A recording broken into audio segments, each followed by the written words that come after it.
Hey, what's up guys? Welcome to episode 9 of Just a Millennial. Today we're going to be talking about transparency and why a lot of us still don't get it. This is Mikey Okendo. Mike Cherub.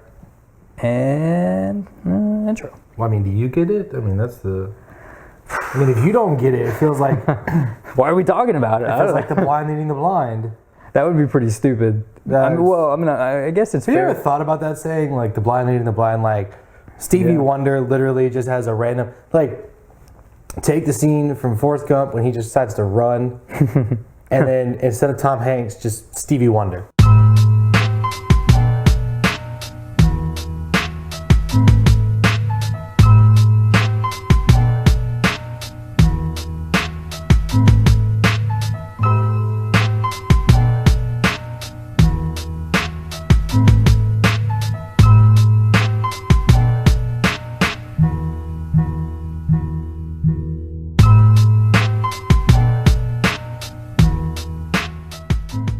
Alright guys, welcome back to episode 9 of Just a Millennial.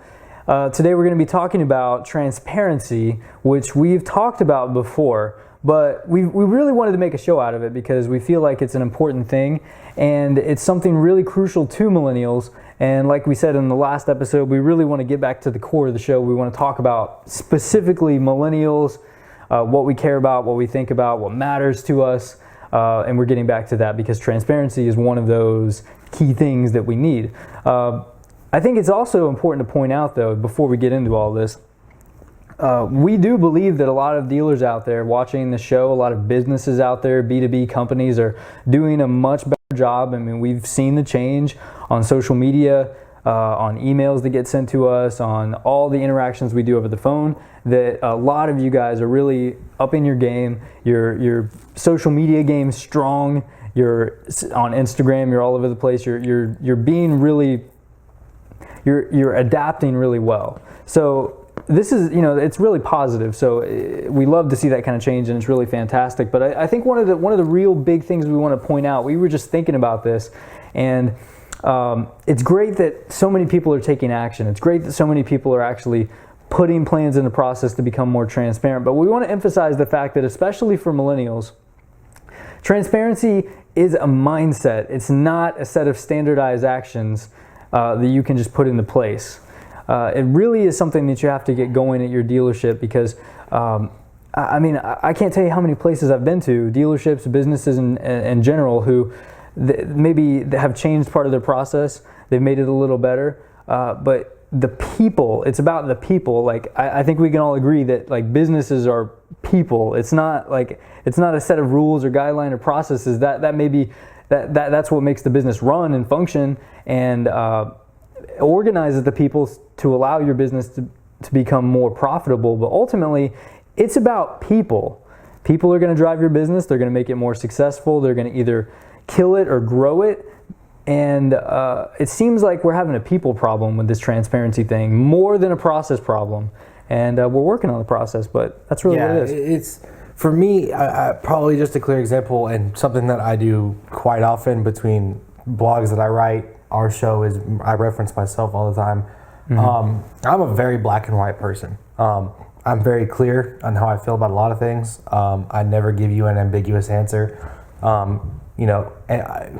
Oftentimes people will tell me something. Perfect example, a friend of mine asked me to meet for lunch tomorrow. Actually on Sunday I was supposed to go to lunch with him and his parents and a few other people.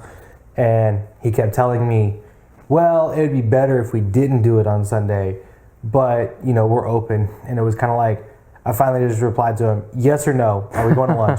Just tell me. I hate that too. It drives me nuts. Just give me an answer. Just be honest, be upfront. Literally, black and white. There's no gray. It's not a Venn diagram. There's not a middle spot. Just there's black, there's white. As far as your distinction, not racially involved. We are not by that in any way. It's more like, where do you want to go eat? I don't know, wherever you want to go. Oh No, that's the biggest freaking lie. That's such bullcrap. I'll go wherever you want to go. The best one. It's like you and your wife are just like, where do you want to go eat? Like, I'm down for whatever. And like you start naming places off and every single one you name off, she's like, no. Then you're not down for whatever. You are not. You are down for what you want to eat. You just didn't come to the conclusion that that's what you wanted. No, I just don't want Carrabba's. Okay, well, but then you need to say that. But what about Taco Bell? Oh God, I couldn't eat Taco Bell. It gave me food poisoning. So clearly you're not up for whatever. You know I like Taco Bell. You know I'm going to propose Taco Bell. You're going to not tell me about the fact that you didn't want Taco Bell when you... You're just going to shoot me down. It's just, you know what? I'm going to go cry. Just go get some Chinese food. But nobody likes that. Nobody likes that crap. Gosh. People just want decisions. I mean, that's like the old running joke. I'm going to start my own restaurant franchise called I Don't Know. And anytime your wife looks at you and says, "What do you want to eat?" I don't know. Great idea. I don't know. Let's go. I don't know. And then you literally just have everything on the menu. Like, don't like seafood? They don't have seafood. Like seafood? They'll make it for you. I don't know. Whatever. They have everything. Like our menu at I Don't Know will be like as thick as this. It's like more items than the Cheesecake Factory. And that's a lot of items. I hate their menu. So transparency. It's way off topic. It was black and white. It's okay. Yeah. Well, the point is, we want decisions. We want them quick, and we want them now. I think is that what we're talking about? I don't know. I mean, we sound impatient when we say that, but I mean, it's not difficult to require information on the spot. No, it's not. And to be clear, that's how it relates to transparency. It's clear because there's no ambiguity. Yeah, there we go. That's it. There. It's like in Photoshop. Like you add sharpness, you don't take it away. Yeah. Sharpness adds clarity. If you take the sharpness away, it becomes blurry. We don't want that. We're going to stay on this side. And the only time you want to blur it is if you're going to put something clear on top of it, like a nice little piece of text or a tagline or something, which you're doing that for the purpose of clarity. You don't want to muddy it up. If you're putting text over a photo, Comic Sans is always a winner. No, don't do it. If you don't know what that means, do not listen to him, please. If you are like an internet director and you're going to your dealership and you're going to your GM like, listen, man, I've got this idea. I'm going to put us out there. I'm going to get us marketing and put some ads out there, some PPC campaigns. I heard this guy tell me I'm going to do Comic Sans for the font. Please don't do that. You're gonna hate us and think that we. It's so funny that we're talking about transparency and here I am trolling people. That's true. Well, but we were transparent about the fact that we recovered and said don't do that because that's very bad. If you don't know what that means, just Google like why don't you use Comic Sans and you can find articles on it galore. Oh man, yeah, just it's hideous. Oh man, so transparency, especially in the dealership world, I think from a buying perspective.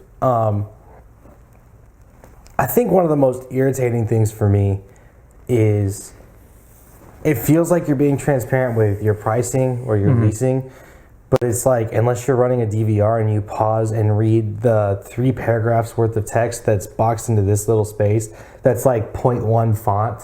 Yeah. Like that to me, I get it. You have to have disclaimers when you're listing price on TV. I understand that. I worked in 2 different law firms. I understand disclaimers and all the legalities behind it. But it's like some of those are like, hey, you can buy this car and you can lease it for $99 a month. You also must have an 800 credit score with no BKs, no repos. You also have to give us your firstborn child as well as a blood sacrifice. Like, what? Yeah. And another problem too is like Mike was talking about, you're transparent with your pricing to the point where let's say you actually have maybe you work at a Highline dealership. I know that I've spoken to several people who work at Highline dealerships who are actively doing this. Very successful dealerships. It's not like dealerships selling like 2 cars. So these are legitimate people, great salespeople. Well, I did talk to the guy at the Ferrari store. I mean, they literally only sell like 2 cars a month. It's Ferraris. I mean, what are you going to do? Lord, they probably sell like 10 a year. I mean, seriously, a good month for them is 3. $200,000 car. What are you going to do? I guess it's a small demographic, Yeah, you don't buy a Ferrari. That's what you do. You're probably honestly not selling to millennials if you are at a Ferrari dealership. I mean, that's probably one of the few exceptions. Like if you work at a Ferrari dealership, unless it's in San Francisco and you're dealing with like tech gurus and people with startups and tons of money because they sold their company for like $10 million, you're probably not selling Ferraris to millennials, so this probably isn't super helpful to you. But transparency is still helpful, so this is good. That's a good point. That's good. But, like let's say you're transparent with your pricing to the point where you're willing to email it to somebody. Like I said, the guy that I know at the BMW dealership, a couple of different guys and gals that work at other Highline dealerships do this. And, I don't know if your store does, but So let's say you're at that point. Let's say you disclose your actual price. I'm not talking about like sending an email that says, oh yeah, the price is around $30K. I'm talking about specifically like the car is $34,995. It's $35,000 exactly. Like that's the price. Not including tax tag and title, but you know what I'm saying. If you're actually willing to do that, you send the quotes over email, you do stuff like that over your chat function on your site, assuming you have one and you do it in-house. That's great, but let's say you do that, and then I come to your store because you're transparent, I love it, your site's easy to browse, I talk to somebody on it or over the phone, whatever. Find the car I like, you give me the price, freaking awesome so far. I come to your store, and then when I come to your store, the price doesn't change. You honor that. You keep the price. Okay, fine, that's great. But then just when I'm dealing with your salesperson or when I get to the F&I box or whatever, somewhere along the lines it starts to get a little muddy, and your transparent process that started really, really well online when I get to the store is exactly the same as the old way. And people get that sense. They get there, the paperwork, maybe something goes wrong, maybe you do the Foursquare, right, which is fine. Hey, you can do whatever you want for your sales process, but they see you work in the Foursquare and you're working some numbers over and you give them crap for their trade or whatever happens that you're trying to do, work in the numbers. That's a problem. Like, I think that there's so many people out there who don't get that. You can't, it's not good enough to have the process online transparent, the website transparent, the chat, the phone, email, whatever, and then get to your store and it's the same old freaking news. It's the same game as it always was. That's why we say it's a mindset, not a standardized set of actions, because it's not good enough online. It's not even good enough if just your managers do it, but your salespeople haven't bought into it. Every part of your process has to be saturated with transparency for it to really come across that way. It only takes one person, one step that's not transparent to make you not transparent. It's sort of like, whenever you talk about something and you're watching like politics on TV or something, or you're watching a debate, and it's like someone only has to find one problem with what you're saying to sort of make your statement or your claim void. Like, just they have to find one little problem with it. It's similar to attorneys for anybody who's ever actually been a bearer of an actual live case, whether it be civil or criminal. Attorneys quite often, when they are questioning a witness, purposely try to use language that is utterly confusing. I know one case when I was working at a law firm many years ago. God, I'm young, and I'm saying many years ago. Well, I mean, we're 24 that was and 25. That was at least 5 years ago, 6 years ago. Wow, it's still many years. Oh my gosh. Yeah, for us especially. I mean, Lord, seriously. We've only been alive for not even a quarter of a century. Yeah. So we were in the court, and this guy, even though it drove me nuts because logically and literally, and I do mean literally, made no sense. He would begin every question with the phrase, "Would you agree?" And now this is the part where it got really dumb. So you have to either say like yes or no. He would say, "Would you agree? Would you not?" Oh, okay. Every single time. And it was like, "Would you agree? Would you not?" Like, wait, first of all, no, stop it. Just hold on. Objection. Can I slap him? Like, that's a weird way to start a sentence. Every single question, and I mean like every single time, unless it was a direct follow-up question to that witness, it was the most irritating thing, especially for somebody like me who's a grammar Nazi that's literally going, "No, this doesn't work. Would you or would you not?" The English professor that you took your classes with, he's calling. He wants to talk with you. Can you step outside really quick? Like, that to me is almost like when you muddy the process, that's what it feels like to me, is you're starting to use language, you're starting to use jargon, you're starting to use this speak that the average consumer won't understand. And for me, again, as I said, I reference myself all the time. Anytime I find myself in a shady position or getting into a situation where I don't suddenly feel comfortable, or whether I know the terminology or not, I can generally put two and two together logically and kind of figure out what you're talking about. Yeah. If I begin to feel uncomfortable at any point in time, I have no issue walking away. It's not that difficult for me to find another dealership.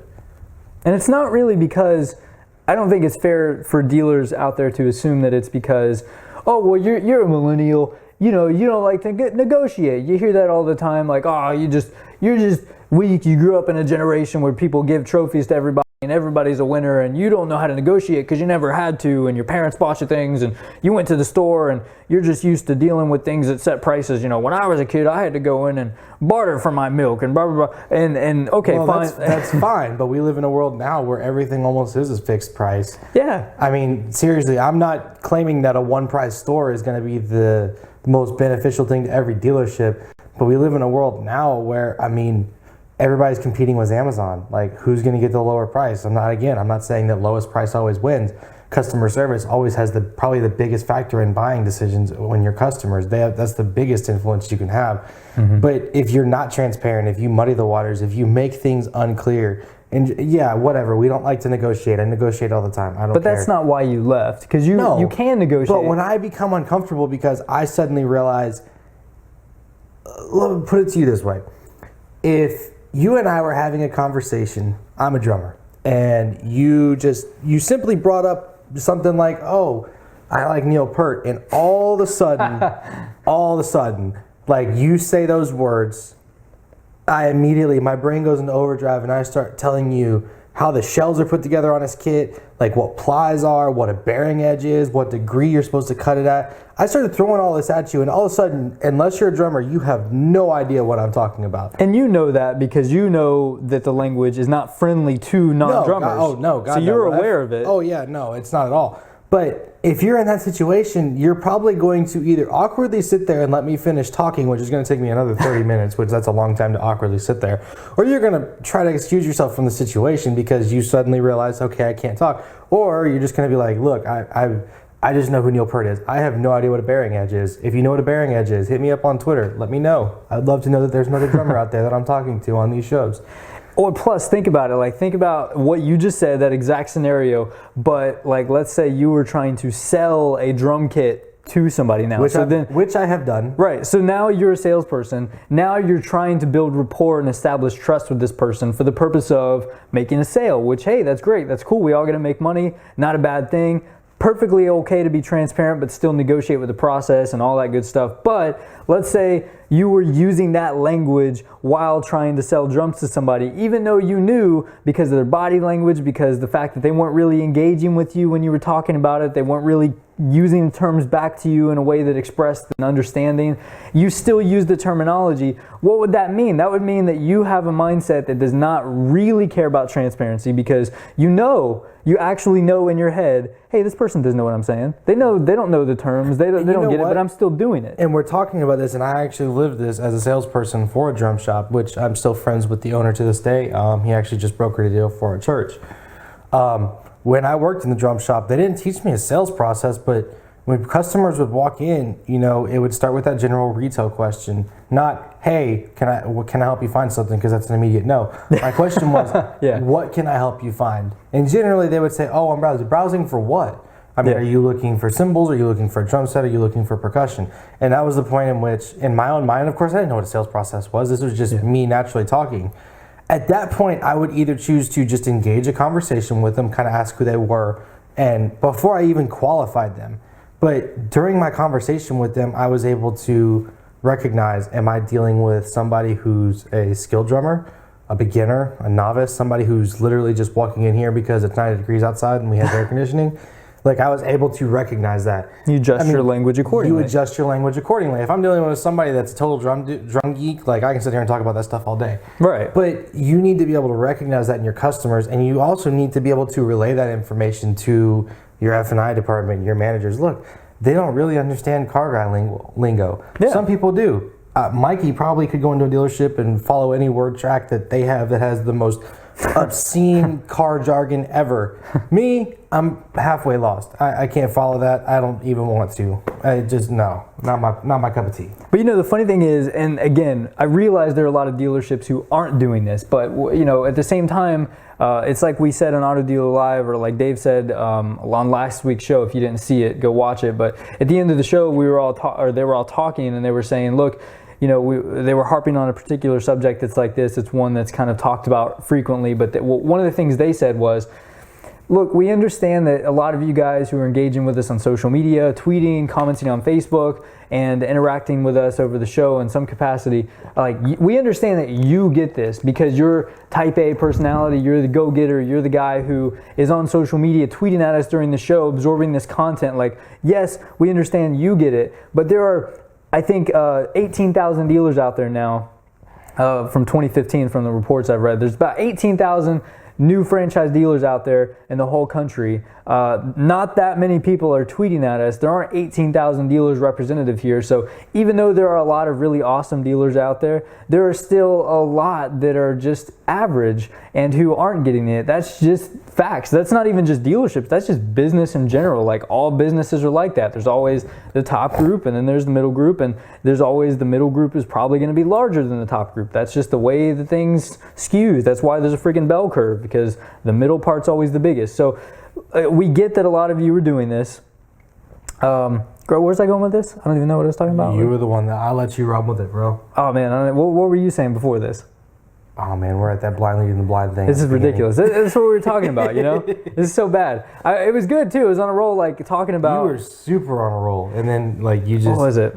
I don't know. I mean, it was literally like you had 10 yards to go to the touchdown, and not even a player. There's not a player within 20 yards of you. Like, you're running for the touchdown, and, like, literally the ball just fell. And, I remember what it was. And you literally, like, the ball fell, and you didn't even, like, go to pick it up. You kind of stopped and just looked at it. Like, you were just like, huh, yeah. Why did it fall? Yeah, that's pretty much what it was. I think the gist of it so we're talking about the fact that, you know, Dave and Tommy were talking about this on Auto Dealer Live, the fact that, you know, everyone gets it, or everyone's saying they get it, but a lot of people don't, and that's why this is still important, because there are still a lot of people who don't get it. And it seems simple, but it's such a big deal. Transparency is so huge, and it's something we deal with, and it's something that matters to us, and it's something that your people have to really internalize. I think that's a key word for you to take home, is you have to internalize it. It's not something you can just regurgitate. It's not something you can just say, hey, here's a new word track. It's a little more transparent. Start sending prices over the internet. We're going to revamp the site. If people get there and they don't experience it, if they don't feel it, if they don't get it from your people, which is what really matters. We always hear dealers talk about how it's always going to be a people business. I agree. And that's why transparency has to be about your people, not just about your process. Process is great, has to be both. We always talk about process, but I think we want to talk about people today, because that's really the biggest part of the experience. I mean, we're getting ready to wrap up, because we are. Yeah, we're pretty close to wrap up. Yeah, it's 2 minutes. What are you gonna do? Whatever.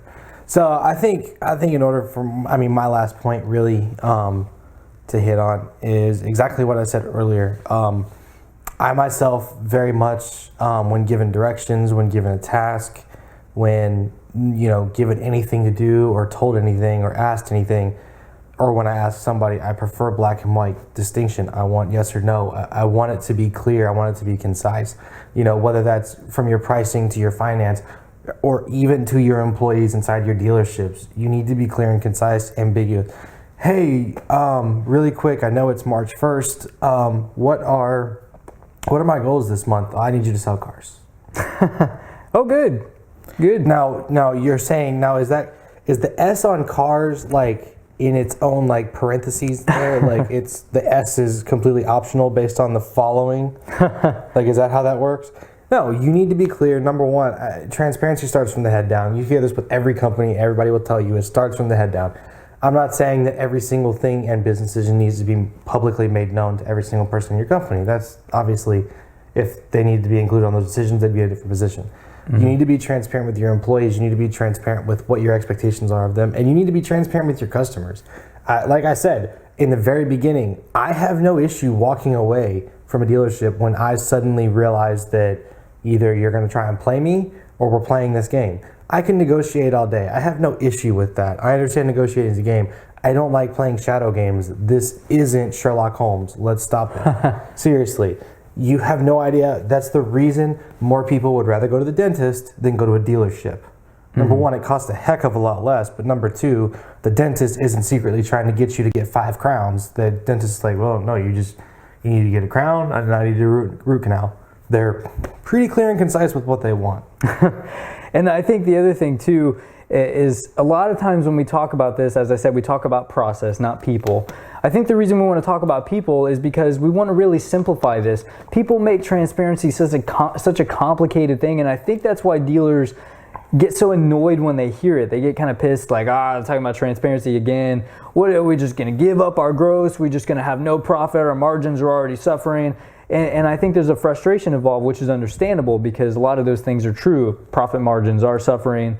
Gross is suffering in certain dealerships. And one of the things we want to do with this episode is really simplify it for you, because we think transparency is a simple thing, despite the fact that tons of people have overcomplicated it with processes which are necessary. You need to implement transparency in your process, but you don't have to reinvent the wheel. I think really the biggest thing you can do right now today to make your customers, especially millennials, feel more comfortable with the transaction, with pulling the trigger and signing on the dotted line and making that purchase is making sure that your people have the right mindset, making sure that your people are being transparent. And really, I think the way to simplify the word transparency is clarity.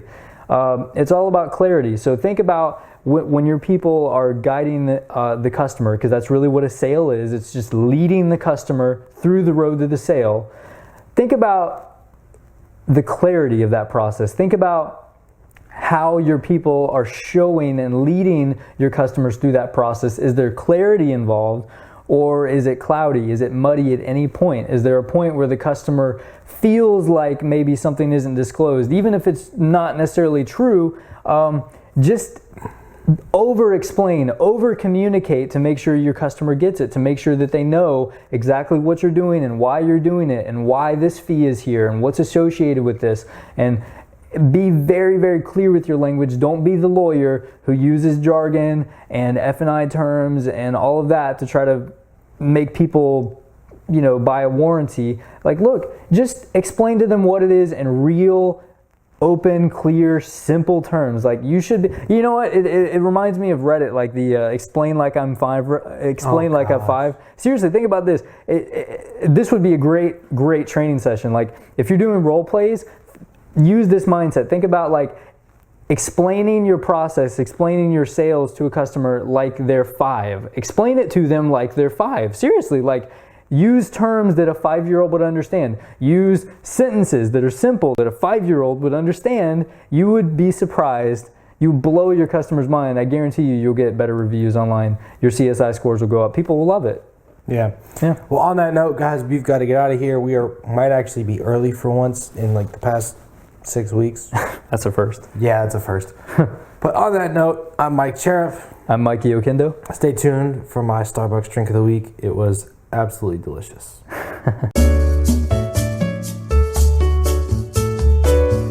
So this week, I actually want you to imagine, if you will, that you're a child again, perhaps adult. I mean, I have no judgment here. And you wake up one morning and you are craving chocolatey goodness with some creaminess. I mean, general consensus, you probably go find some Cocoa Puffs. That may not be an option in case you didn't happen to buy them. I have Cocoa Puffs up there. Yes, he does have Cocoa Puffs. And just might be that you don't have any Cocoa Puffs in your house. Your kids ate them all, and you don't want to spend $8, $9 at Walgreens because it's the nearest place, and they overcharge like crazy. They do. Go to Starbucks and get yourself a vanilla bean frappuccino. Add 3 pumps of mocha, 2 pumps of hazelnut. Boom. Tastes just like the milky goodness at the end of a bowl of Cocoa Puffs. What is mocha? I don't know. I mean, I know it's like a chocolate. It creates like a chocolatey flavor. Yes. But like they don't just call it chocolate. No. It's mocha. I just... Like, no, has anyone ever used that term before Starbucks? I would love to know because I've never heard it before. Next week on Just a Millennial, we will divulge the true origin of the word mocha. Yes. All right, cool.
Hey everybody, Danny Benitez with the Who's Your Danny show.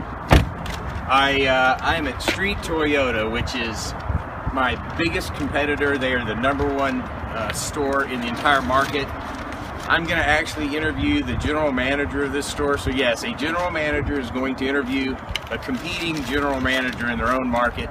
This is going to get kind of weird. His name's Mike Good. He's outstanding. I'm actually a little nervous, a little intimidated. If you'll come over here and look, the sun is just coming up. It's like 7-something in the morning. There's a bunch of people here already, so I'm intimidated already. I know these guys well, but every time I come here, I get a little bit depressed. So I brought some croissants for they have like a camera crew. So I brought some croissants. I got one extra and ate it on my way over. And for those of you at home, that's kind of a tip. I'll eat one, and then when we share it, I'll actually get another one. So I've got to get rid of the wrapper. But anyway, I'm looking around. Let's do a little 360. This store it's gigantic. It's really big. It's lit up. It's new. Their service department's cracking. And I don't know. It's going to be fun. I know these guys, but I'm going to also try to hack into their CRM. I'm going to be watching. Maybe I can get some logins and passwords. Maybe I can lift some of their customer base. I don't know. We're going to go in and really ask some questions, see if we can find out why they're so successful. I'm already finding out a little bit, but it's going to be fun. We're going to have some breakfast. Welcome to the Who's Your Danny show. This thing right here for the IS-20G. And this thing right here is by my man Danny B. What they call it? Who's your Danny? They say it's me. Been doing cars since '83. I'm busting fools and teaching schools, sharing tools and breaking rules. Who's your Danny? They say it's me. Breaking it down for all to see. Keep it simple, keep it clear.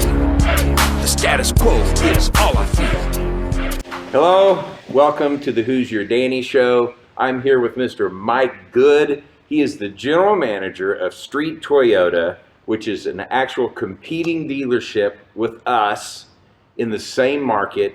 So, Mike, I'm not sure, but this might be an industry first. I know it's an Autotainment first.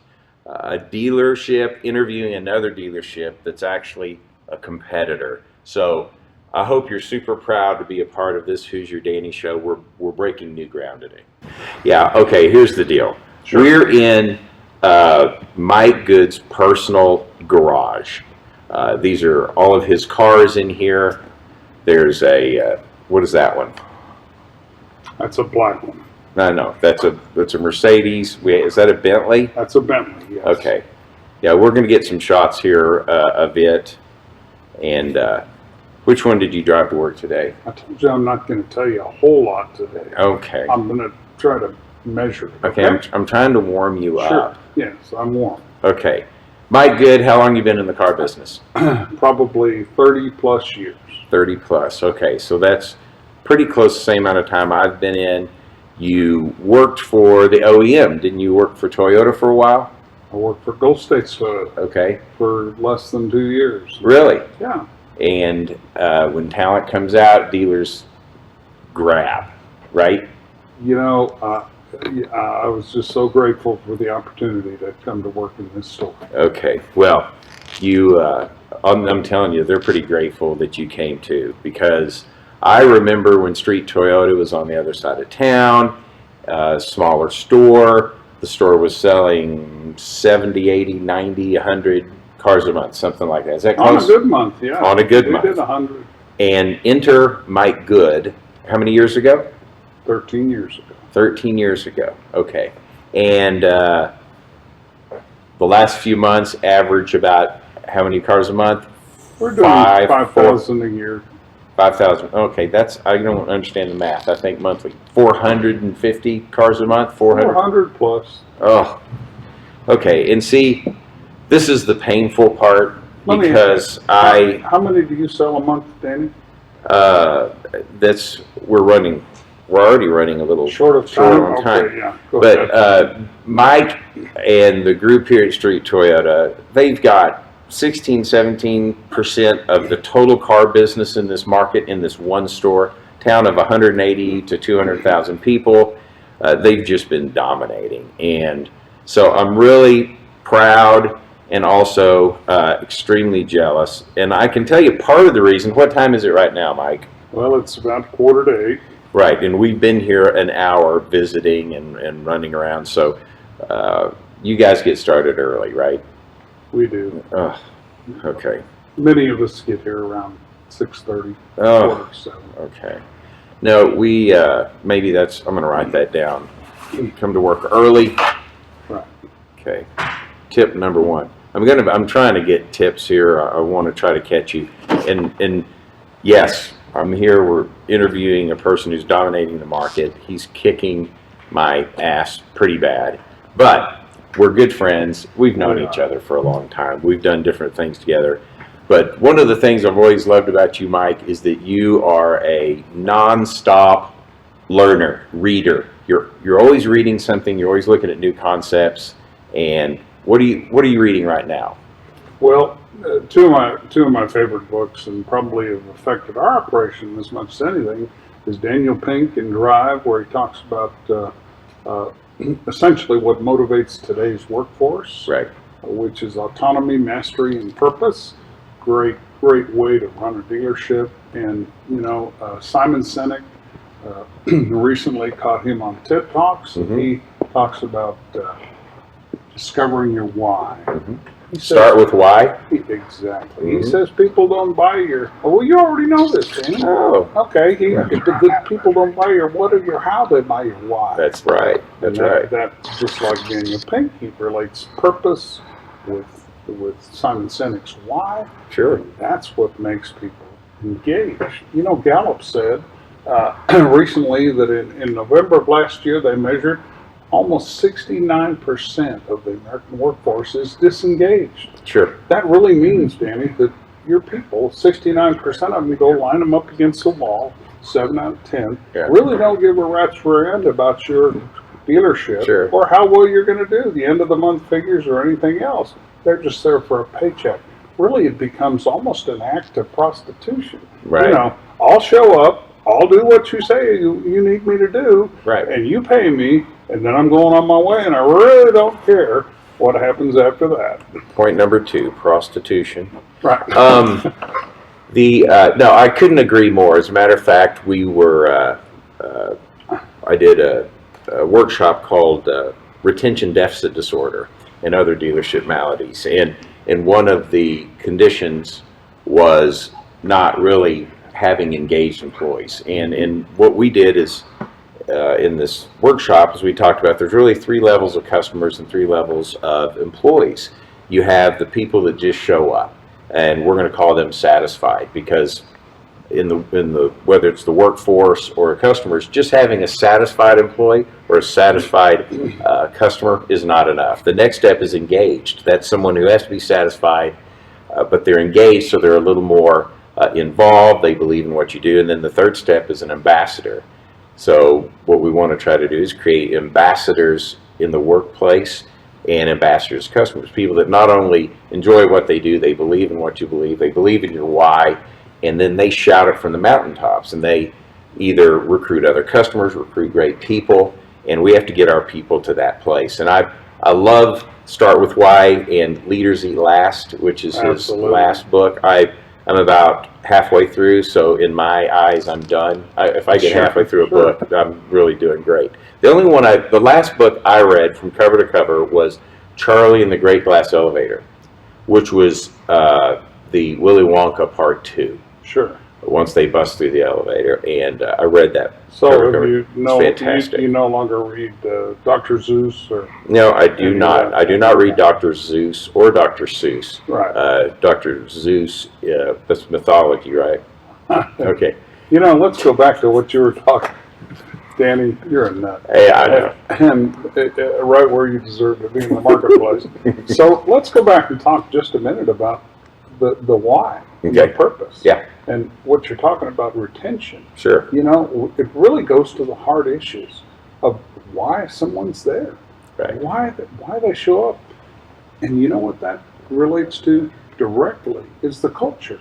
Absolutely. What kind of a belief and value system you have from the top down? I mean, from the guy who put the money in the bank so that Sure. she can write the checks, to the porter who's cleaning up the next customer's car. Right. And if they have the same value and belief system that essentially governs behavior and dictates again that why, then you've got that. It all fits. So we're talking about from the dealer down, everyone in the building. How do you communicate that? If, let's just say there's people out here watching that say, yeah, that sounds great. How do I get my boss to buy into this? I'm a general sales manager, let's say, and I have a GM who doesn't share that mindset. What can people do to affect the culture if they don't have that? What are some things that the person watching can do? I think really it's a mindset. We decided as a group, our leadership, we said, you know what? This is all about our reputation. Reputation is really the roots of retention. Right. And so we said we're going to attack our reputation. And what is our reputation? And we defined it that we were hard to do business with.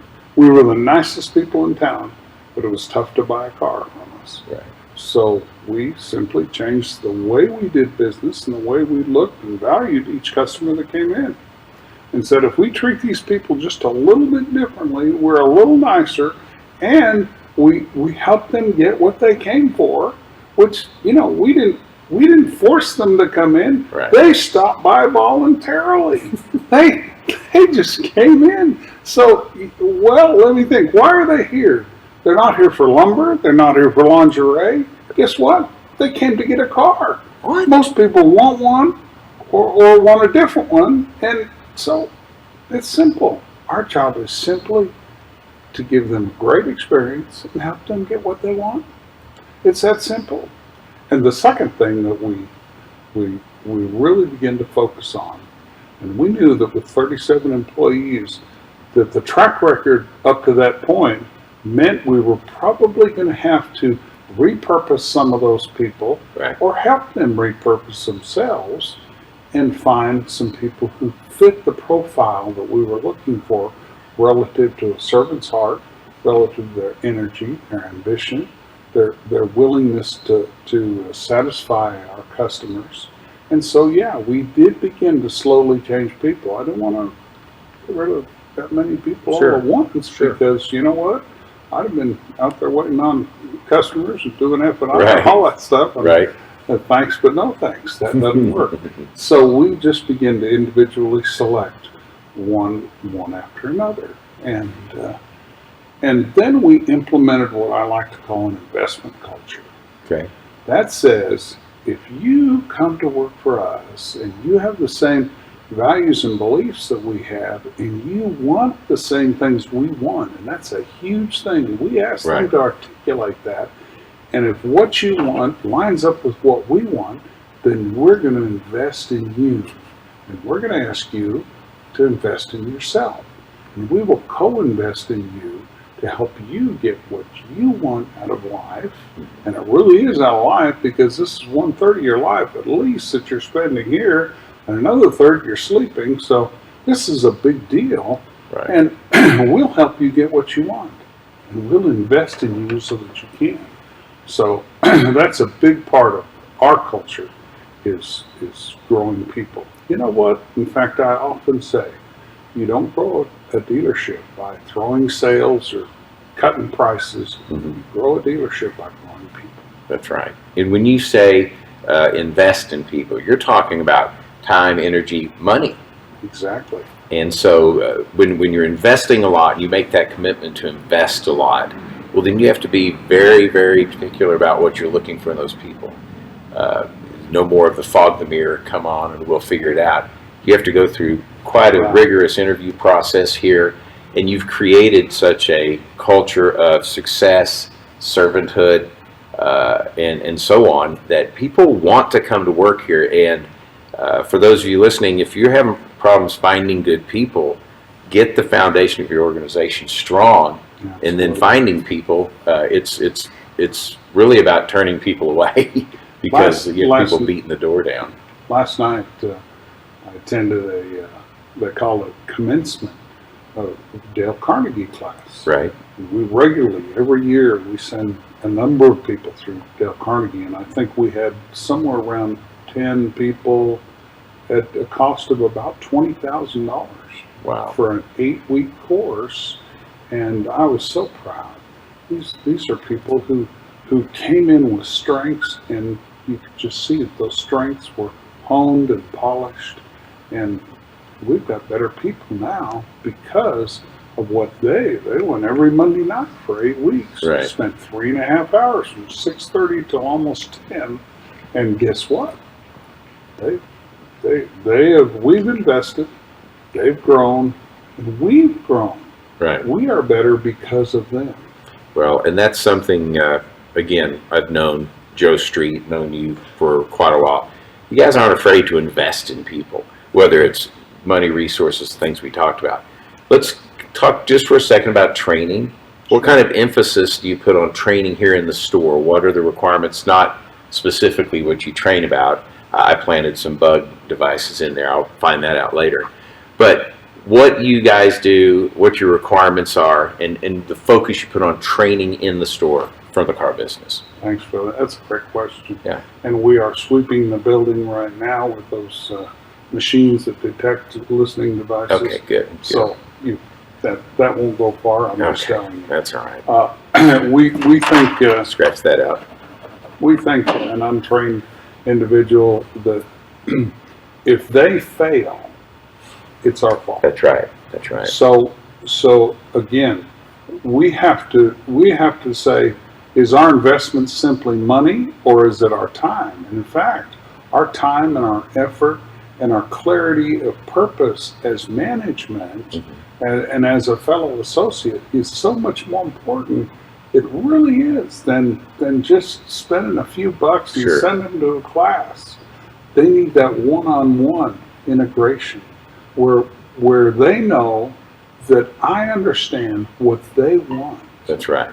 And if I put their needs above my own, they respond. Back to servant Their management. success is my success. Absolutely. And I've also found that when you have your managers involved in training and helping develop other people, it's as important for your managers to train and to stay up on what they need to stay up on and to share that as it is for the people going to the classes.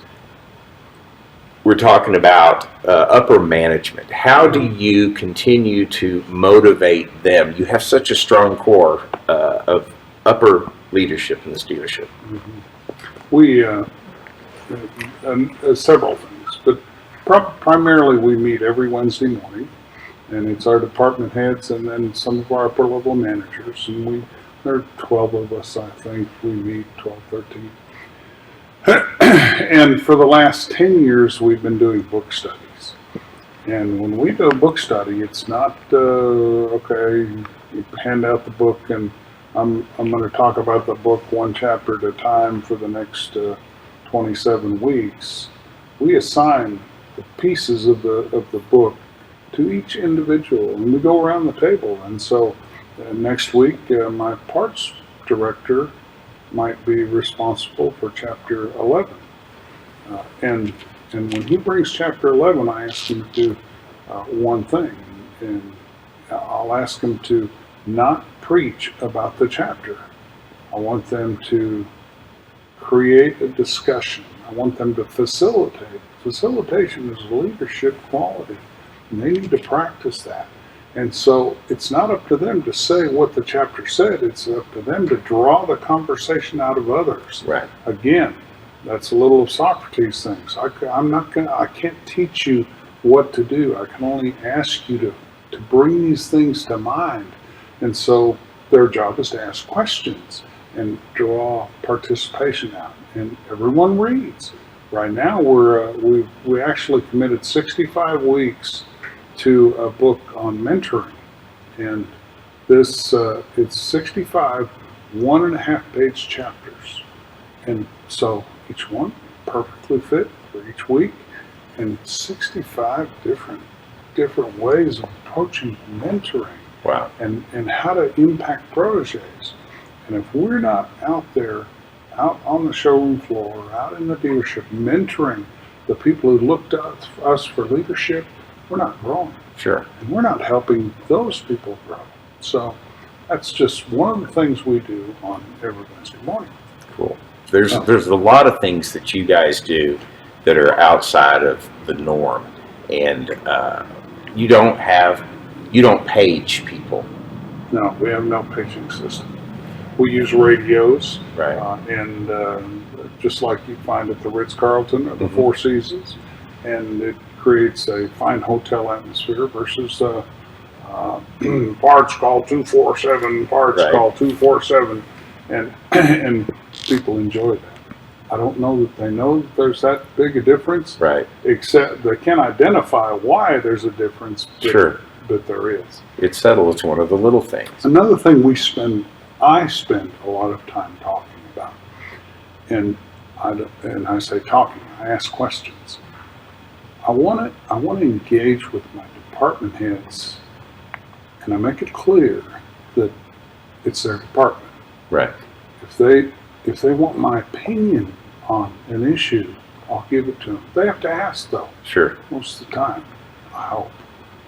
Maybe I violate that sometimes. Right. But anyway, and so I want to talk to them about their people. I want to ask them, tell me about Bob. Tell me about Susie. Right. Where are you in your relationship with them? Right. What are they here after? Right. And those are the things I want them to be able to tell me. I'd much rather talk about that kind of stuff than facts and figures. Now, Sure. we'll talk about, ROI or effective labor rate or whatever Right. else needs to be talked about. But at the same time, we go to the heart of the matter, Sure. which is, why are sales down? Well, what's John out there doing? Right. How I've noticed him. I've passed him in the hall. I'm looking at his expression. I look at his body language. What's he saying to you? Sure. And Well, that becomes when you ask those questions, it becomes about the person that you're talking to, not about you. And Corey, your general sales manager, and I were in Atlanta at the CBT conference together. We got to hear Nick Saban, and he made a really good point. He made a lot of good points, but he talked about when he was dealing with an athlete, he finds out right off the bat, just like John Maxwell says, let's find out your aspirations and let's find out your biggest fears so that we can work with you and help develop you. And he really had the same approach. He finds out very quickly what that student athlete wants. And they generally, he said, if he can get them to say they want to be a #1 draft pick and they want to graduate, he says, then I know I have them. Because anything that happens, rather than saying, you broke the rules, you didn't do this, or in our case, here's the numbers, whatever, he would turn around and say, how do your actions line up with this one goal that you told me about? And then the conversation becomes about them. He had talked about Rolando Blackman, I think, but he'd given his example that he had gotten in trouble when he was a freshman, and he said, I just want to show you that a 3rd-round draft pick and a 1st-round draft pick, my math shows about $27 million is what it was worth for you to get in this little altercation. Do you think it was worth that? Because you told me that you want to be a 1st-round draft pick, and you told me you want to graduate school. How's this line up with those goals? And by asking and making it about him, he didn't have any more problems with him. And it's funny that you said that. When you start asking questions, you make it about them. And again, that's another example of servant I've got to tell management. you, Corey came back just last week from the CBT. Right. And I sent him because I know he worships the ground that Nick Saban walks on. He would crawl naked over hot glass just to sniff the tire tracks of the laundry truck that took Nick Saban's dirty laundry to the cleaners. He did that in Atlanta, oddly enough, and was arrested. I have no doubt. Right. And so I said, Corey, I think you ought to go to that CBT thing. Right. And I want to tell you, I didn't realize realize what a great investment that was going to be. Oh. It was more reward for him. Absolutely. And he came back a changed man. Sure. Again, that left brain analytical side of him sometimes doesn't come out of the closet very Right. often. And he came back, and whatever Lou Saban and the rest of those, let me see, Patrick, the author, anyway, whatever those guys said to him, and I was out of town for the weekend, so I just saw him yesterday for the first time. Right. And he got fire in his eyes. Oh, I'm telling you. And I noticed his door was closed most of the day yesterday with different people in his office. He started the day by spending an hour with me telling me about how things were going to change. Wow, that's And awesome. It's a great, you know, you haven't asked me what's my reward other than asking Right. me about my pay, and I'm Right. sorry I couldn't disclose that. But, Got me. and here it is. This is my satisfaction. Right. Is my mission statement is to broker opportunity with talent. Right. Find somebody talented, show an opportunity, and wow, we'll Yeah. go to the moon. That's right. And to watch somebody like Corey, who's very competent. Right. He's third generation car dealer. Absolutely. You know, he's been a dealer. His father was a dealer and his grandfather was a dealer. Right. You know what? And so he's forgotten more than I know about the car business. He really has. And you know what? To watch him light up and watch him influence others is just that's a That's your satisfaction. reward. That is my reward. Absolutely. I'll tell you, we've been here for a little while. I think this is going to end up being a 2-part series. I could sit here and talk to you all day. I really have not gotten any real trade secrets, which was part of my goal and mission here. But With a handheld. I respect you so much, and not just as a car guy, but just the leader that you are. You've influenced me. We've got to do some things together. I love watching you work. I'm jealous, yes. Am I frustrated? Yes, to watch you guys dominate. We're different kinds of dealerships, but I'll tell you, I learn something every time I get to talk to you, and I think the people watching will have learned a lot listening to you. And I think the biggest thing that I take away from our conversation is that you have to do it one step at a time. You can't expect immediate results. There's no such thing as an overnight success, but I appreciate your time very, very much. Anything else you want to add before we go? I just want the selfie for someday when you're famous. Okay, You someday. know? Smile. Right. Is he smiling? Yeah. Yeah. Okay, great. Thanks. Okay. Okay, we're going to wrap this thing up. How can people if somebody out there has a question that maybe you've kind of touched their heart today or got them thinking about something, maybe can they find you on Facebook or email or website or something? There's some way somebody can get a hold of you if they wanted to kind of pick your brain. Let me tell you a quick story. Mm-hmm. I've spoken at the last 3 digital dealer Right. conferences and about retention and you know essentially what we've been talking about today. Sure. Sure. And a fellow from Brazil emailed me. Wow. Told me about the devastating economy, and he said, "What can I share with my fellow dealers to help make us successful?" And we've Right. shared a few emails. Yeah. I love that. I get my satisfaction out of That's helping right. others. So, That's right. somebody wants to know something. Street Toyota, Amarillo, Texas. Look at our website. Google us, and I'm Mike Good. Mike Good, Street Toyota, Amarillo, Texas, superstar, dominating the market, kicking my tail. I love listening to him. It always gets me inspired. We don't have the same kind of cars, but I'm telling you, I really would love to be sitting over in this chair in this garage with all these fancy cars. And I appreciate you, Mike, as always. Thank you. All right.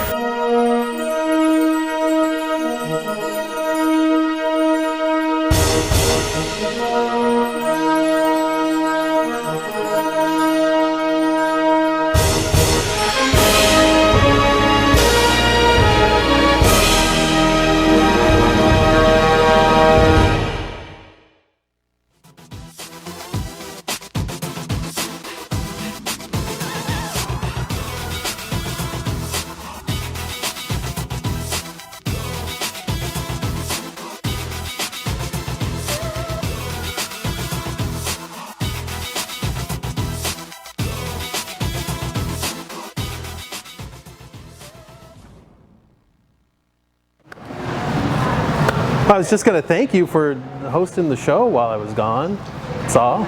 It was great. Thank you. Jackass. Thank you for that opportunity. I'm glad you're back. I'm glad I'm back too. I'm glad I'm back too. All right, we're ready?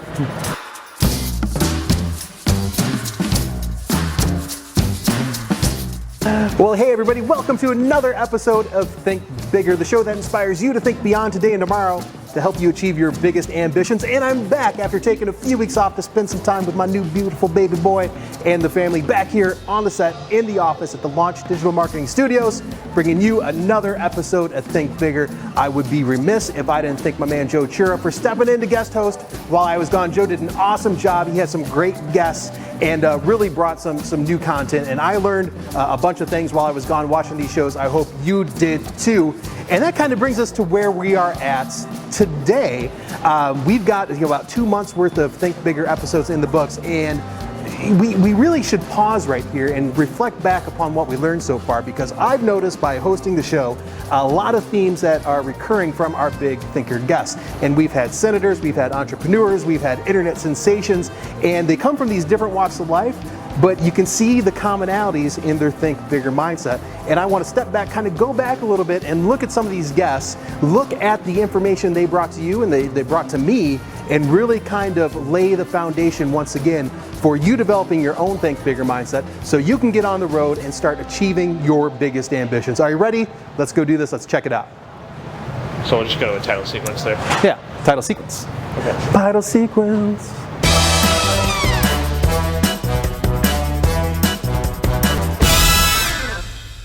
So if we go back to episode 1, the guest on Think Bigger was Danny Dover, founder of LifeListed.com, best-selling author, just one of the smartest and most interesting people I've ever had the pleasure of meeting.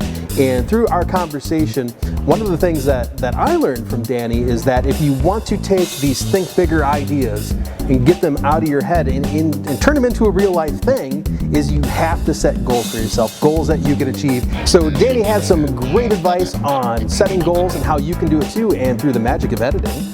Let's go check it out.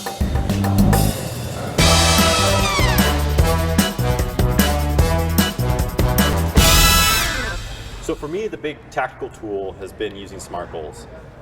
So breaking down big problems. I don't think you just start out thinking bigger. I think that you have to start thinking smaller in many ways, and then like, hey, all those ideas connect. Mm-hmm. That's kind of interesting. So taking that there. So what I do, and I think what's made the biggest difference in my life, is reading a book called Getting Things Done by David Allen.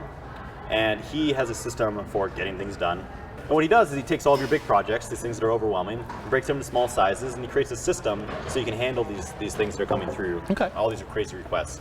So by doing that, and it's the same idea as SMART goals, then I think that professional life becomes more manageable, because you can start prioritizing things, which again, from my worldview, prioritization is the root of all problems that people are running into. So if you know where you're trying to go, then it makes it much easier to prioritize. This system that he's developed has been really useful for me for trying to figure out, okay, how do I logistically take the priorities I have, apply them to the situation that's around me for making money, for spending time with friends, for whatnot, so that I can then make this realistic and useful. Bam. I like that. It's good stuff. I like that. You're doing good, bro. You too. Do a little. Well, you're doing all the talking. So now that we have our goals set, we're well on our way to achieving our ambitions.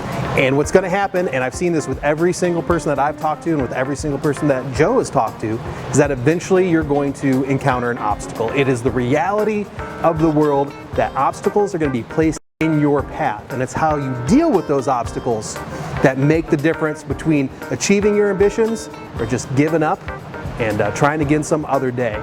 But the reality is you can get past them if you're creative. And talk about a creative way to get around an obstacle. Look how Joe Chura was able to get around an obstacle when there was a job he wanted but was unable to apply for it. Let's check it out.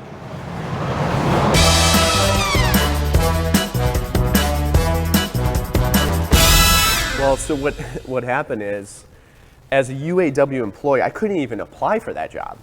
So Ford had this system where they would post internal jobs, but because I was a UAW worker, there was no way for me to apply for that job and have the right ID or something like that. So the gentleman that told me, I'm forever indebted to, his name is Willis Chin. And Willis is the one that told me about this position. And at the time, I was just thinking to myself, I'm like, well, I can't even apply for it. You know, there was no contact number, there's nothing like that. Everything's this internal jargon, and I didn't know what it meant.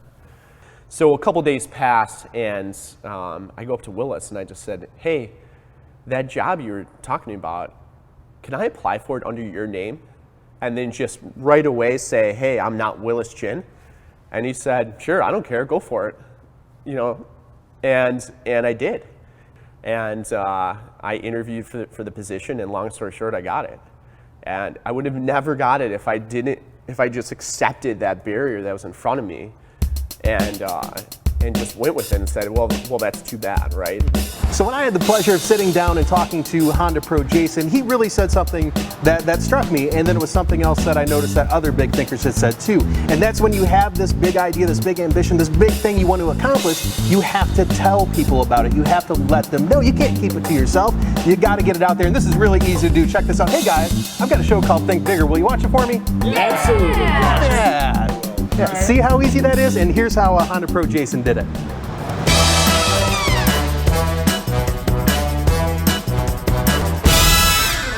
I really took this on as a side project to help educate people on what was going on. And I never thought that it would turn into what it is now, because it's present day, it's a full-time career. And it was something fun I did on the side. I thought it would be cool to do. If I don't get at least 250 to 300 people watching each video, it's not worth doing the videos. And current day, I have an average of about 35,000 people watching each video. Wow. So it's definitely grown, and I can't imagine if 250 people watch my videos still doing them. But back then, that was my goal. Right. So well, because it was better than 12 people watching your video. It was better than 12, and at the time, I had walked through all of the departments in my store. I said, hey, listen, have you watched my new video? Can you please watch my new video? Every person individually, can you please watch my new video? Because I knew that, more people watching means more people watching. And so eventually that grew, and again, it just seems silly to walk up to everyone in my current position and go, hey, would you mind watching my video real Although quick? you did ask me to watch the video. But mug, where's my coffee mug? I need some coffee, that's not mine. That's not mine. Who has my coffee? Hi! Do you guys ever turn those things off? But since you're here, you may remember that not too long ago, I had State Senator Mike Connolly. And Senator Connolly was just such a pleasure, such an honor to have him on the show.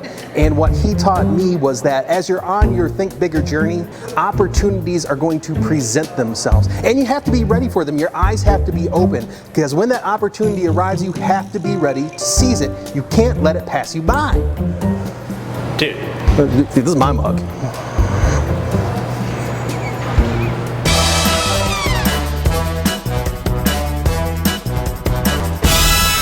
What kind of obstacles and challenges have you run into, as a politician coming up through the ranks? Well, oftentimes you hear, it's not your turn, Mike.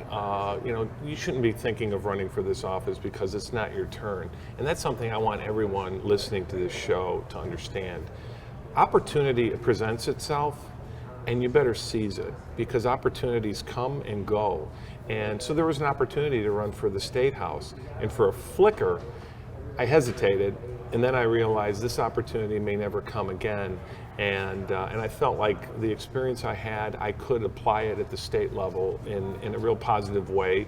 So I seized it, and what I took from it was, whether I win or lose, I'm going to run hard. I'm going to try to win, and if I win, I'm going to do the best I can as long as the people will allow me to. So the opportunity presented itself, and I seized it, I guess. So as you know, I took a step away from hosting Think Bigger for a few episodes there, and this was really cool for me because now I got to watch the show as a member of the audience, just like you're watching it now. I had no idea what Joe and the guests were going to talk about, and it was really just fun to sit down and be on the other side of it. So when Joe was talking to Tom Gregg, it was just a great conversation, and really the key takeaway from Tom, and once again, consistent amongst all the big thinkers, is that you never stop learning. You should never be satisfied with what you know today. You should always be trying to get better. And here's Tom's take on it.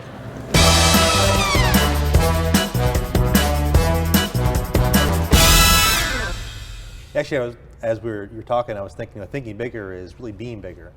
And I think that, for myself, being bigger is to, to dial into some of the greatest minds that ever have lived.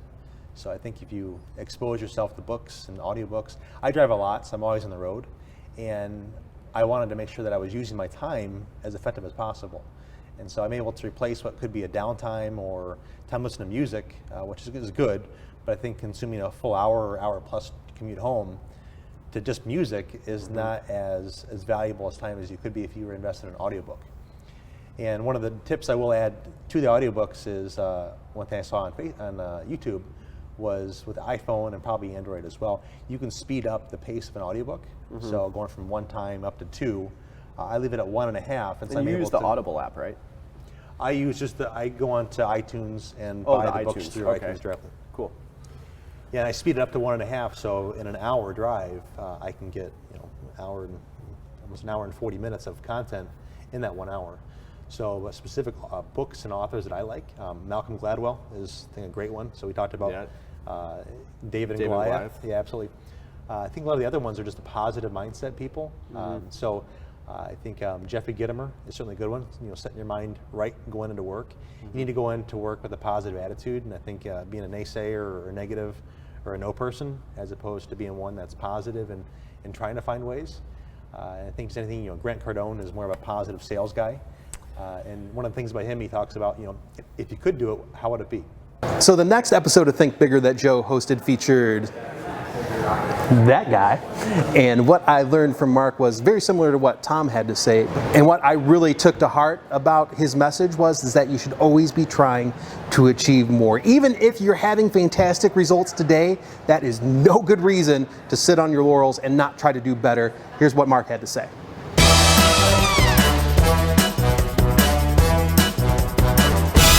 I had the moment, and I think of it all the time, like there's always something more to do. You always want to grow, you always want to think, and I always, people I work with, and even in interviews I talk about this, is no matter what you do, always think bigger, always like try to get to that next step. You can come in and do your job well, but what's that going to get you? You do other things, do what you want, but really try to expand your knowledge and always learn. I'm always reading. I literally probably read about 10 to 15 books a month.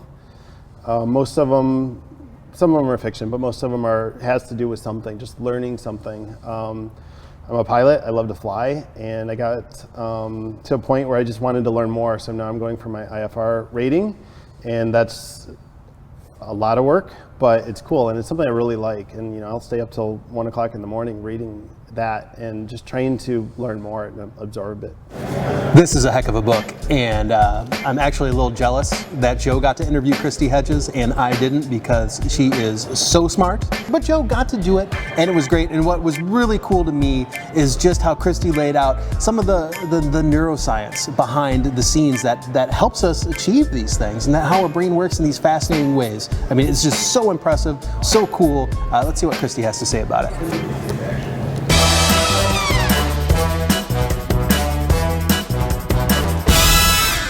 So in your book, you also state that it's easier to form new connections in the brain versus changing old connections or habits, let's say. Yeah. So can you expand on that a little bit? Isn't that crazy? I found that was really interesting. Yeah, it's a crazy and concept. probably why a lot of people don't stick to New Year's resolutions or anything that they want to change in their mind. It's almost easier to start a different path. And we're awful at it, right? We just, that's why the gym industry exists as it does, because nobody keeps them.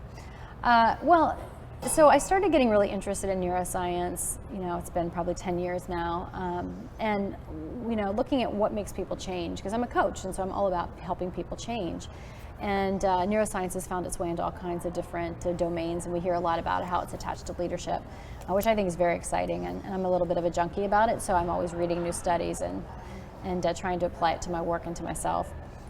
But what we know from neuroleadership and being able to really look at MRI scans is that when we have thoughts that we consistently think together, there's the deep grooves in the brain and our synapses, right? So it's how our brain craves efficiency. So we look for information that supports what we already think.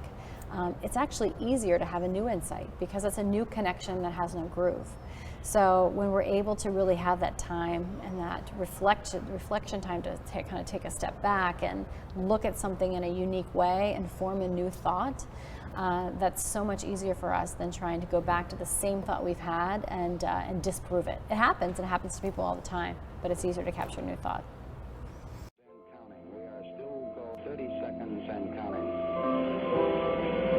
And if you thought all that was awesome, you were going to love this. Still not convinced that a Think Bigger mindset can take you to new heights?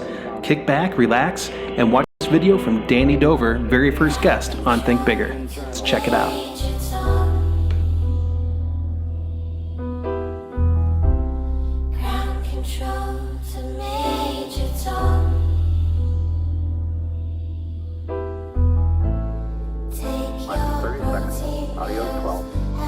Stand by for my mark at 20 seconds.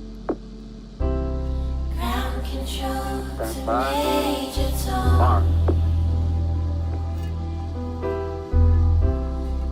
Stand by for 10-second countdown. 10, 9, 8, 7, 6, 5, 4, 3, 2, 1. This is ground control to Major Tom. You really made the grade. And the papers want to know whose shirt you wear. Now it's time to leave the caption if you dare. This is Major Tom, the ground control. I'm stepping through the door, and I'm floating in a most peculiar way. And the stars look very different today. For here I'm sitting in a tin can, far above the world. Planet Earth is blue, and there's nothing I can do.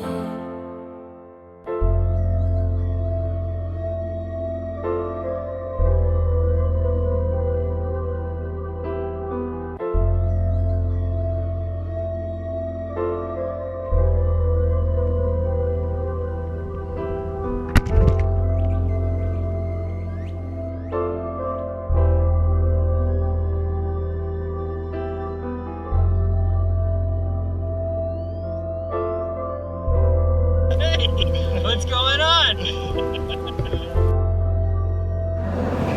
So I don't know about you guys, but I feel refreshed, I feel invigorated, and I feel like we're all on the same page now. I think it was really important for us to step back and look at, the people we've talked to, and to really get down those takeaways of what we've learned and how we can utilize them in our own Think Bigger mindsets. Because really, guys, truly, we want to help you get these ideas out of your head and get them onto paper and into reality. So do us a favor, subscribe to our YouTube channel, follow along with us, and can't wait for you to see you next time here on Think Bigger.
Hi, I'm Laura with LauraDrives.com and Alan Ram's Proactive Training Solutions. Thanks for joining me on the Laura Drive segment on the Autotainment Network.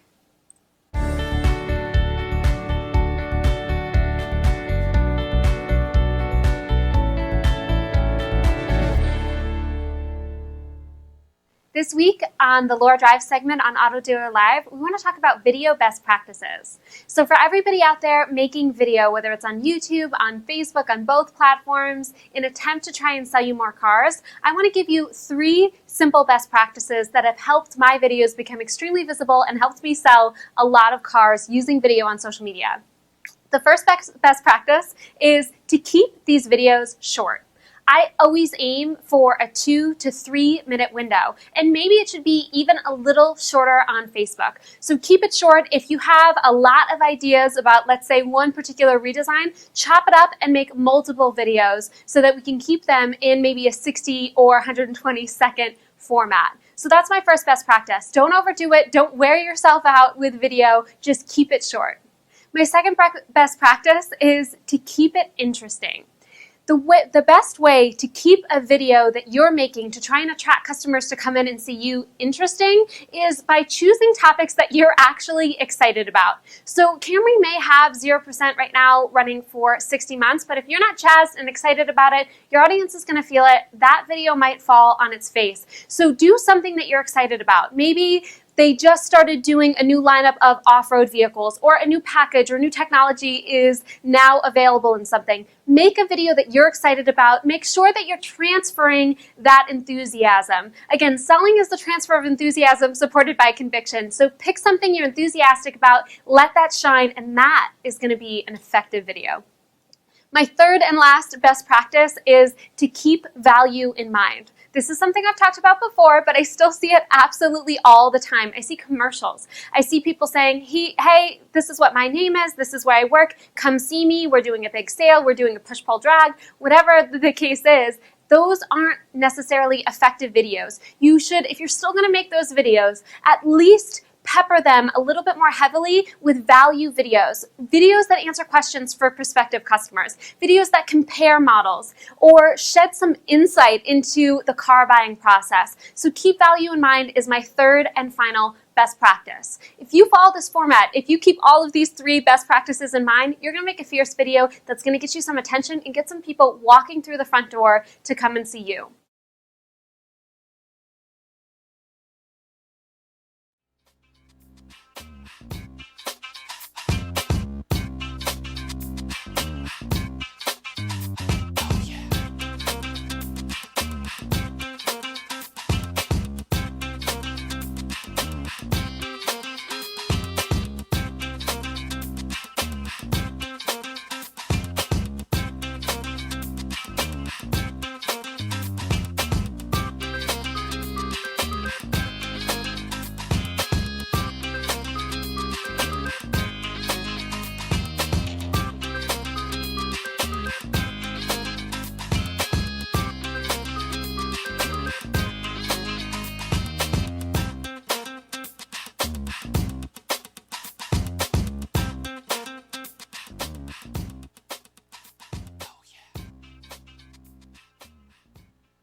Welcome to episode number 26. On today's show, we talk about how to get social engagement, what to do when you get engagement, and why reverse engineering is everything.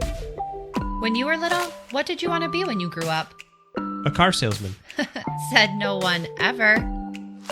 Hi, I'm Patrick Hennessy. And I'm Courtney Hennessy. Welcome to the Be Less Typical in Car Sales podcast, a real-life account of the car business that breaks the perception of what it's like to be a car sales professional. During the show, we're going to take you into the lives and minds of those who have found success. So ignite your passion and get ready to learn effective hacks to streamline your success and boost your income. So, is that your pitch? Yeah. It's pretty good.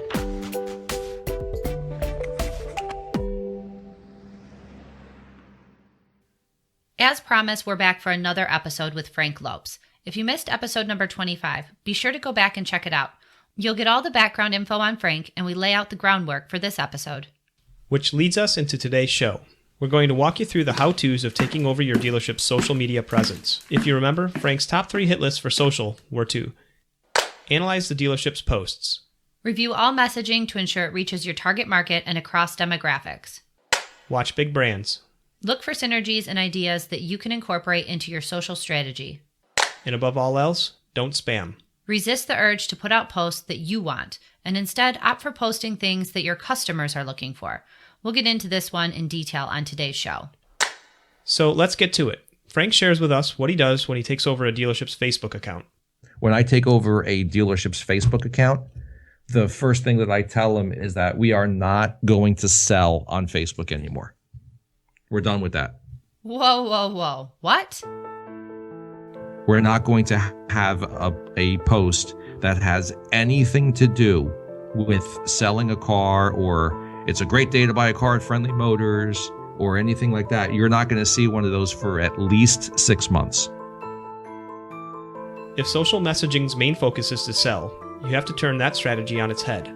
For example, if you're doing social like this, From cars and pictures of customers and pictures of salespeople, and hey, we just got 30 Malibus in today. Nobody gives a shit. you turn that entire strategy upside down and refocus it to this. And I turn it into what everybody wants to see. And what everybody wants to see is, think about it. What do you want to see when you go on Facebook? I hate to put it this way, but when you go to the bathroom and you're sitting there and you got nothing to do and you grab your phone because you're human and everybody does that now. We're attached to our phones on a constant basis. What do you wind up looking at? You wind up scrolling through and you look at a funny video, or you look at a picture of a dog and you hit like because you just can't friggin' help but like dog pics. And, the stuff that's meaningful to you, stuff that's either entertaining or informative to you. And I'll load a dealer's Facebook page with that. Frank says this shift in strategy, this pivot, is a game changer. It will change the way and the amount of engagement you get. For example, he says if a dealer has 3,000 followers and let's say most of the posts are happy customers with their new car, they're probably getting 3 to 5 likes per post.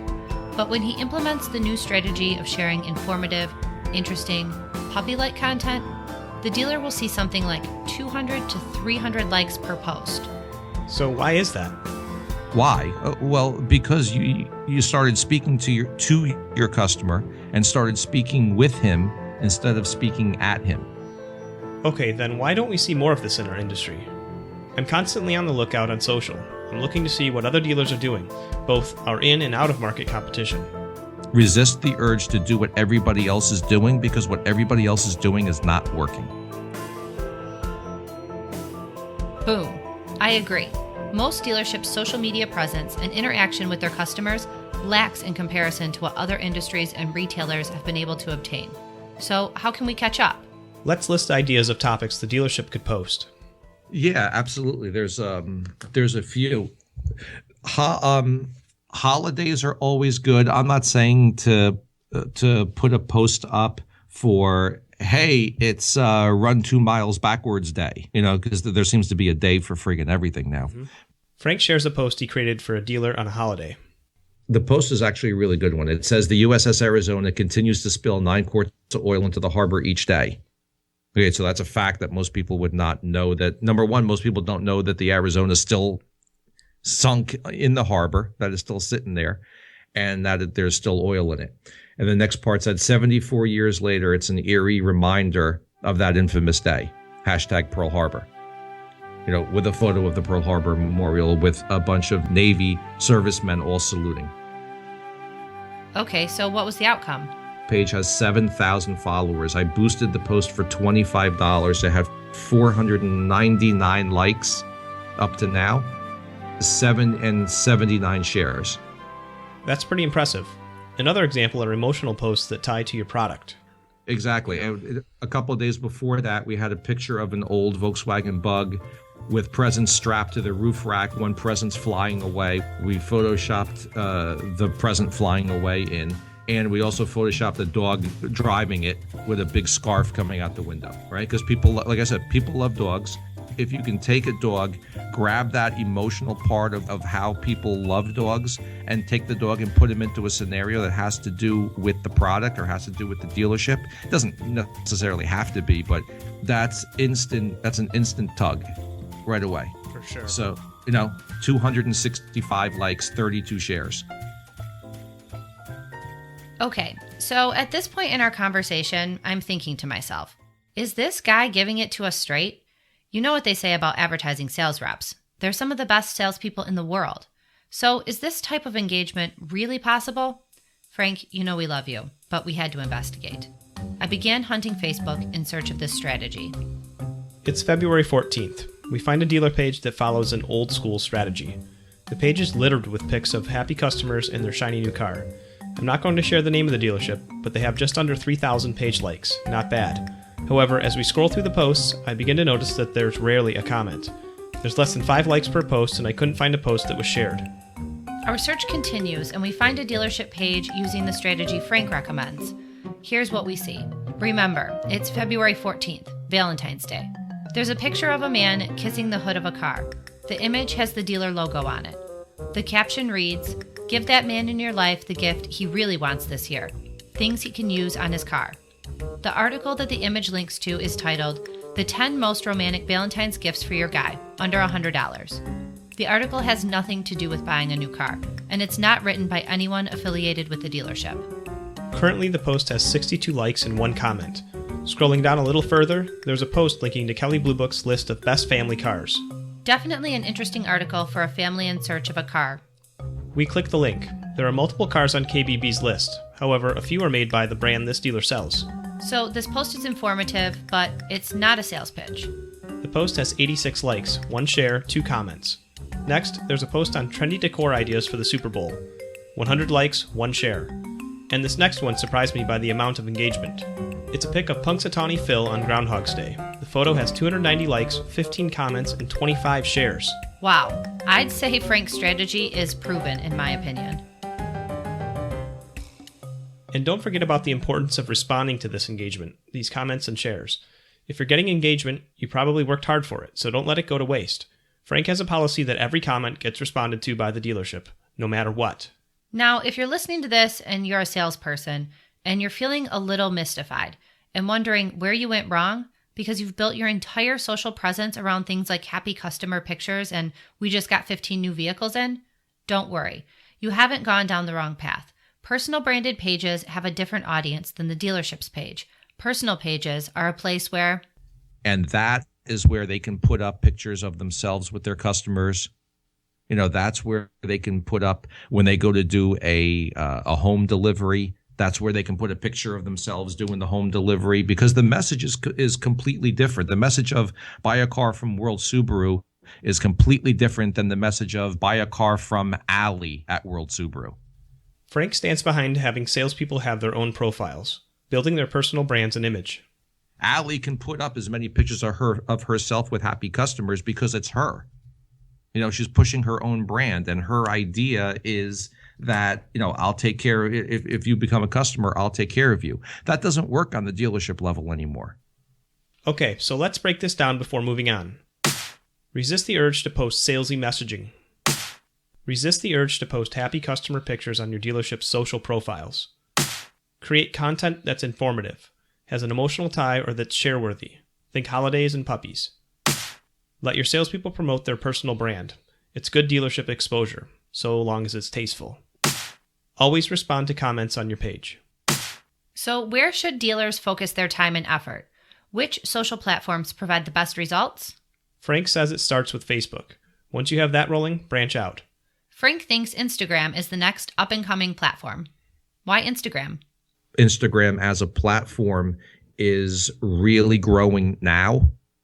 Some would say that it grew already, but the growing and the sticking to it is happening now. And the age group of it, the age dynamic of Instagram is much wider than it was 2-3 years ago. The age demographic is expanding. According to Pew Research, 53% of Instagram users are 18 to 29 years old, so many of them are in the market to purchase a vehicle. In addition, you'll find the majority of Instagrammers to be female.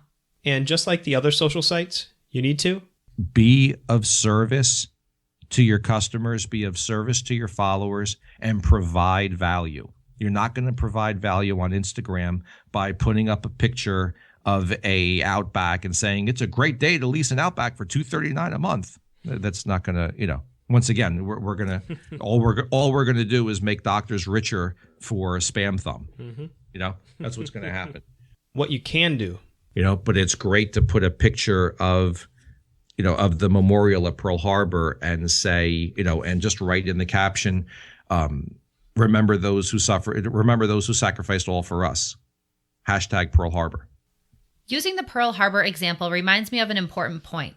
Be sure to leverage the content you're creating over multiple platforms, because your audience across each social site is probably different.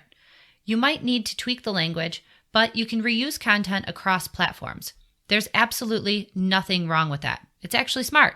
And remember that part I mentioned earlier about females hanging out on Instagram? So do things like try to do things to stay ahead of her.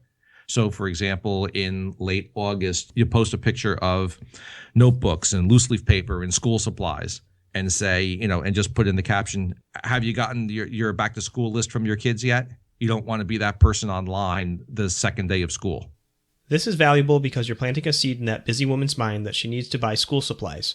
Depending on where she's at in life, those supplies might be for her because she's in college, or if she has children, the supplies might be to get her kids set up to start school. So why is all of this important?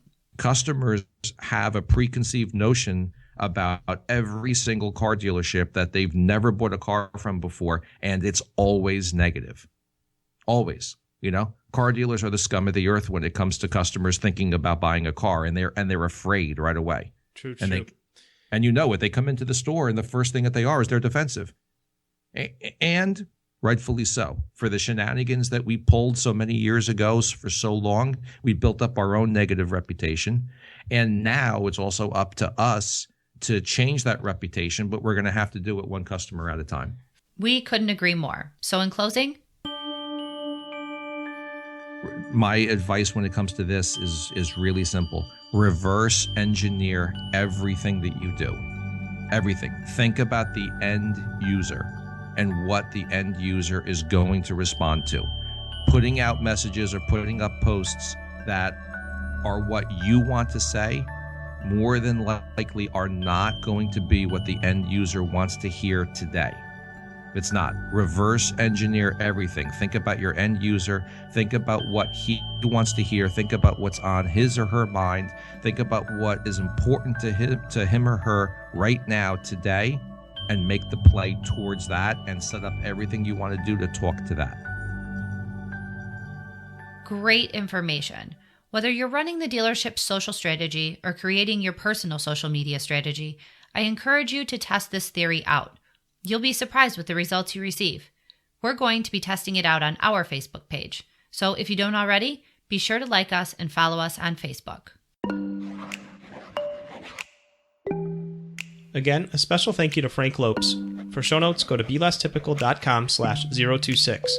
If you're listening in iTunes and you like what you hear, leave us a review. It helps others find our show. Our theme song is by the mysterious Breakmaster Cylinder. All episode editing and mixing is done by us, a couple of amateurs learning as we go. 2 items before we sign off. Number 1, please take a moment to share our show with your friends, family, and coworkers.